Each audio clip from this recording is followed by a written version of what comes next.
And just like that, we're at part 10, far exceeding any other clay tutorial for the amount of parts. Alright, so at this point it's time to start sculpting the accessories, and what actually happened was I continued filming amongst sculpting the accessories, but my camera battery died. I didn't realize it died, so I ended up getting this far in the shield and not realizing it. So I'm not really going to go back or anything, but I will briefly explain how I made this, and it actually saves about 8 minutes worth of video time just to kind of explain this, and it's simple enough. Just take some blue clay and flatten it out so it gets flat. Then I used this tool to cut the shape of the shield out of the flattened blue clay. I took the light blue clay, which essentially should kind of be gray, but I didn't have any gray. And first I put kind of a border all the way around on this side. Then I flipped it over, put a border on this side like that. I cut out another kind of shape of the shield with the light blue, put that on this side, so you get the light blue, or the dark blue, the light blue. Then there was kind of these seams in here, which I actually still have to go back kind of through to pinch together, but the dark blue was kind of sandwiched between two layers of light blue, so then all you gotta do is kind of go back through the seams and kind of pinch it together to get that three-dimensional shape. And essentially, that is my minute 33 summary of how to make the shield.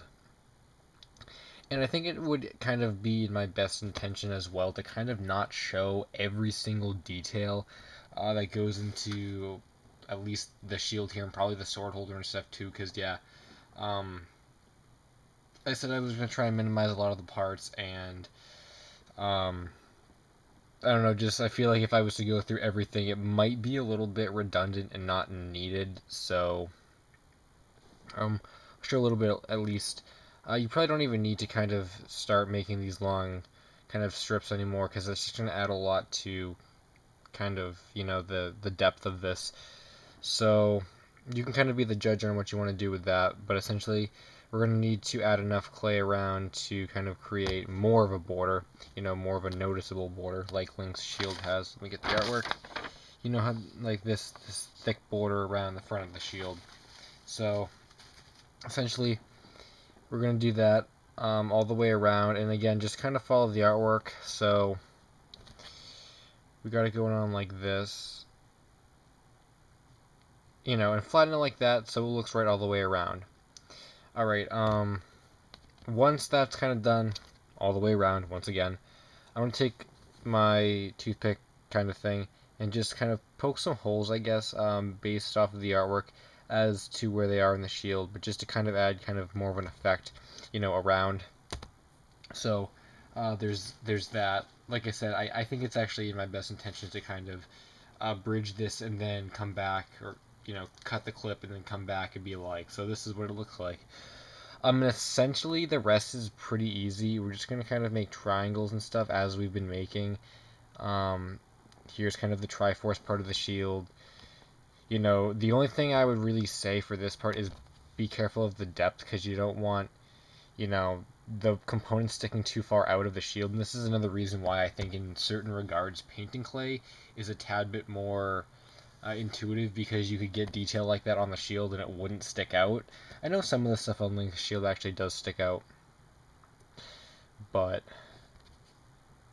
you know, so I mean the triangle shapes we've been making like that the whole time. These top kind of shapes, essentially all you're really going to be doing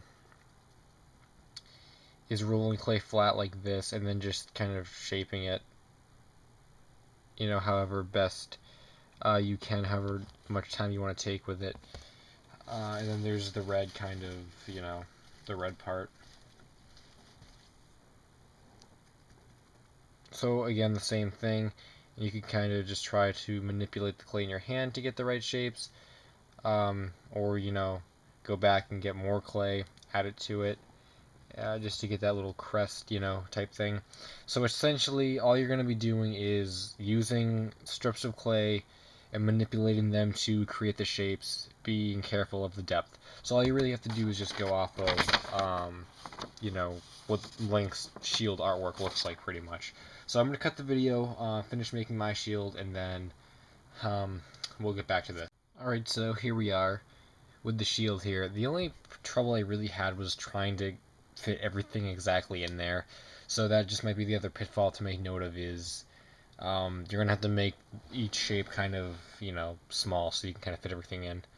But that's that. And now we kind of have to attach it to Link. So, wow, this clay is just so dried out that it's just kind of falling apart. I really wish I had more toothpicks, but I really don't have any more toothpicks. I guess it's kind of nice that this arm came off though, because I think he lost a finger, but I'm trying to figure out where it went. I think it went there. All right. So it's nice this arm came off because we're gonna kind of attach it to the shield. What we're gonna do, even though it probably doesn't need this, it'll kind of look better, and I think it actually will maybe help a little bit. I don't know. Take some clay and flatten it. We'll kind of put his arm. I guess we want to position this first, so kind of be like we had it. Put his arm kind of there, and then take this clay and kind of put it, so that his arm is attached to it. And this leg falling off is really going to be a problem. But I really don't have any more toothpicks. I have this really thin toothpick, which might be enough.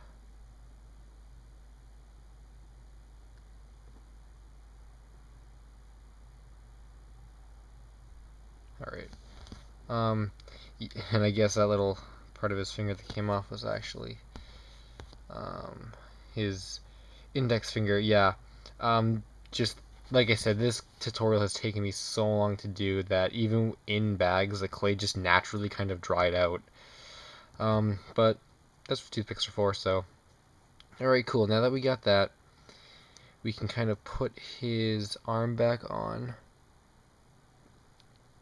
I guess make sure it's actually in the slot we put it originally. Then we can turn the shield like that. Cool. And we got this much. So now we're going to do the sword. And I think I'm just going to combine this all into one epic part right now. Rather than stopping for each individual accessory. We'll just do all the accessories at once. I actually think I wanted to do the sword holder first. Yeah. Well, no, I guess we'll do that last. Alright, so I guess we will do the actual sword now. So have we broken into any purple yet? I don't think we have. Wow, we have not opened any purple. Alright, so once, actually, I guess this purple's, no, let me open it first. It's going to be better to see. Alright, this actually is a really good purple. It looks better outside of the package than it does in. So this purple, it's not like this purple that's almost like a pink. It's more like this purple that's kind of dull. Alright, so unfortunately I do not have any toothpicks, so I can't really show this with like a toothpick. But if you did, I would highly recommend you kind of do this, and I'll point out where the toothpick would come in handy. Once we get there. So the sword, alright.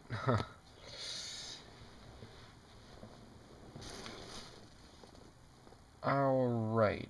Trying to kind of consider how we're going to do this. I guess first we're going to start with kind of a long, narrow piece, and I can't really see the sword very well from the artwork, but I know there kind of is a small, or it has a small kind of tip to it, so make a small point tip right there. And I think what's going to be the best is kind of take our arms off again. Almost like building it in his arm, I think it's going to, or in his hand, it's going to be the best part, because it's just going to be a lot easier, especially when we kind of make him hold it, and grip it. It's going to look right if we kind of just build it in his hand. So that's what I think we're actually going to do.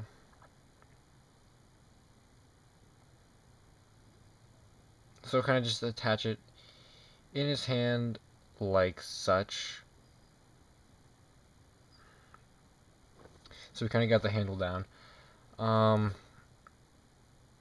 I'm going to flatten kind of this right at the tip here because it kind of has that flat area. And then just make a pointed shape and then pinch it kind of like that for the sides of the sword.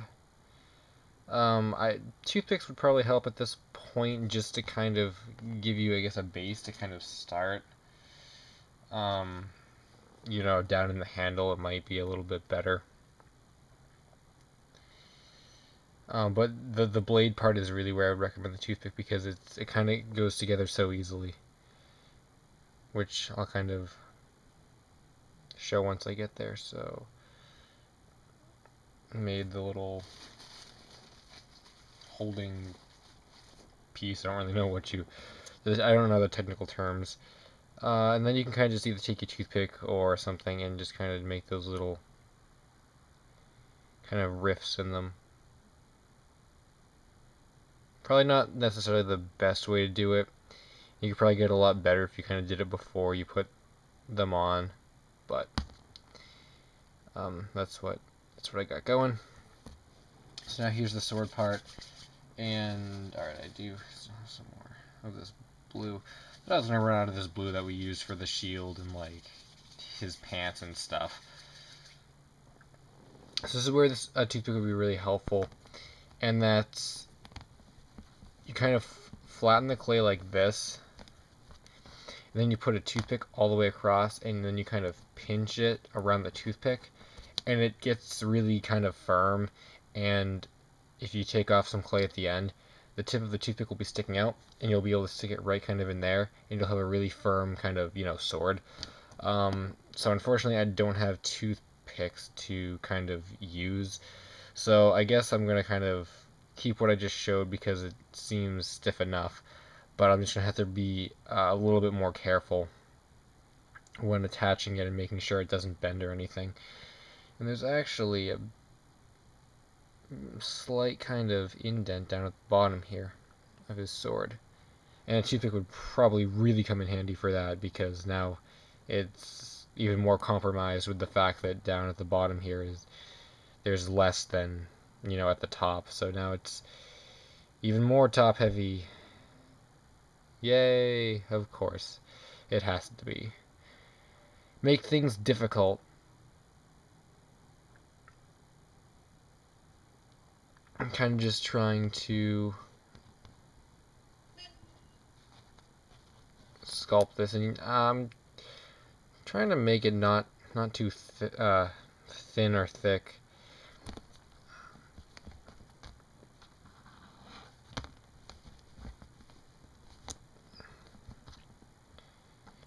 So I guess we're kind of at the point in the video where I give my thoughts as to kind of Ocarina of Time, because I usually do that, just kind of give thoughts as to of the game and stuff that I'm sculpting the character from. So yep, Ocarina of Time, probably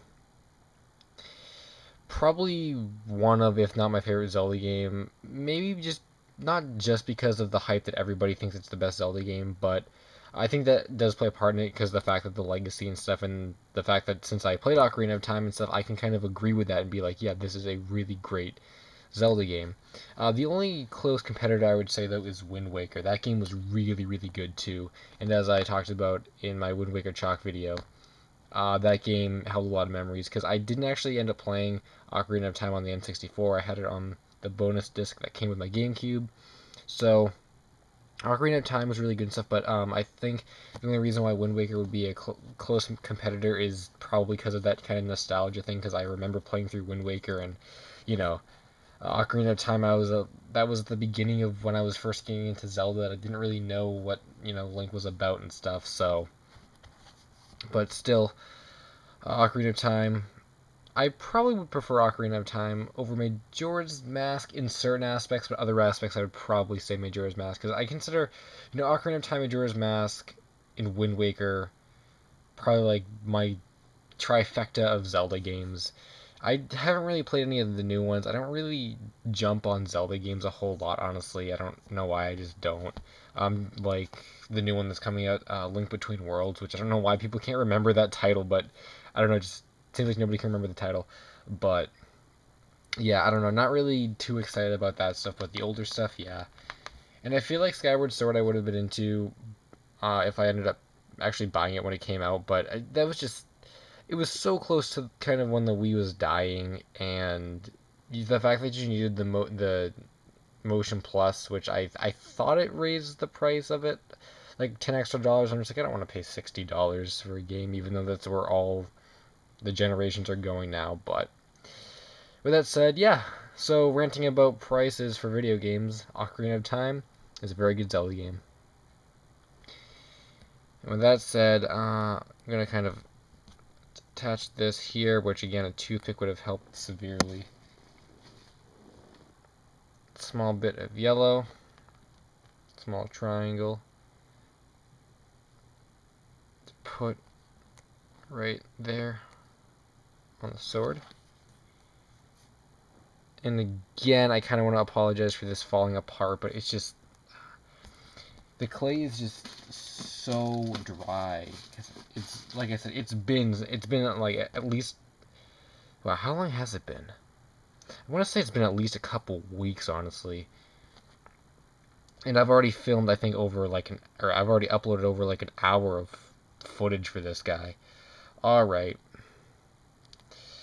So, we are this far, and we're just about done. I just need to do the sword holder, which, I'm gonna do it because we've kind of gone this far, I feel like, so we might as well finish it, but I do feel like it's a very kind of obscure, minute, kind of detail we need to add in. So I think I'm actually kind of gonna, just for kind of time's sake and my sake, I guess this is kind of like a quote-unquote optional piece to add to this clay model, but this is essentially what I do. Is it's like almost exactly like the sword, where you just roll a piece of clay and kind of flatten it. And we're not really going to make it really three-dimensional where you can put the sword in. You might just want to put one of your fingers kind of in there and then push the clay around it just to create some kind of, perforation, I guess. And then just kind of raw sculpt it, I guess. The clay should be somewhat thick because the sword holder is thicker than the sword. And essentially what would happen is it would go, over Link's, or on Link's back like this. And you can kind of just put on the details, I feel like. Like with the shield, you can kind of just go and, go through and put on all the details. I actually think I am going to do that, but just not to a really nitpicky extent. And the only other thing would be to kind of make sure that when you're putting it on, wow. All right. The only other thing would be to make sure when you're putting it on is to make sure there's a belt kind of going across, because it should be attached to this belt on, his chest. So make sure for that. And what I'm going to do is end this right here, and we're going to do our pre-baking kind of ritual part as we've done in every other part, and then I'll combine that with the final product, and we will end this tutorial. So, next part.